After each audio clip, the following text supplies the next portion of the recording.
यार हम कैसे लोग हैं, क्या मेंटालिटी है हमारी। वो जो मौर्रख होगा वो क्या तारीख़ लिखेगा हमारी। वो जो अगली नस्लें आएंगी वो क्या सोचेंगी हमारे बारे में कि ये कैसे लोग थे, ये कैसी कौम थी। मतलब पीने को साफ़ पानी नहीं है, घरों में पानी नहीं आता, बिजली नहीं है, गैस नहीं है, मगर पता नहीं हमारा दिमाग क्या है, कहाँ पैसे लगाते हैं। कोई बस बना रहा है, कोई ट्रेन बना रहा है, कोई सड़क बना रहा है, कोई कुछ बना रहा है, पता नहीं।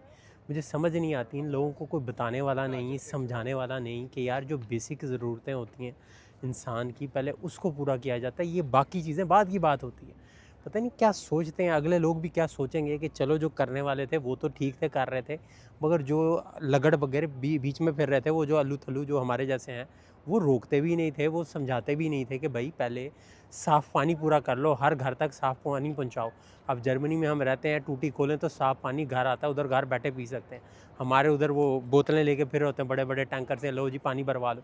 बिजली नहीं आ रही, गैस नहीं आ रही, गर्मियों में गैस नहीं है, बिजली नहीं है, सर्दियों में बिजली नहीं है। भाई उस चीज़ को क्यों नहीं पूरा करते, वो चीज़ क्यों नहीं, मेरा दिमाग काम नहीं करता, शायद मैं पागल हो गया हूँ जो ऐसी चीज़ें सोच रहा हूँ कि भाई ये बेसिक नीड्स क्यों नहीं पूरी करते, पैसे को गलत जगह क्यों लगाते हैं, क्या लॉजिक हो सकती है। कोई तो समझदारी की बात होगी जो मेरे दिमाग में नहीं आ रही, उन लोगों के दिमाग में आती है, और अगले जो आने वाले होंगे वो क्या सोचेंगे हमारे बारे में।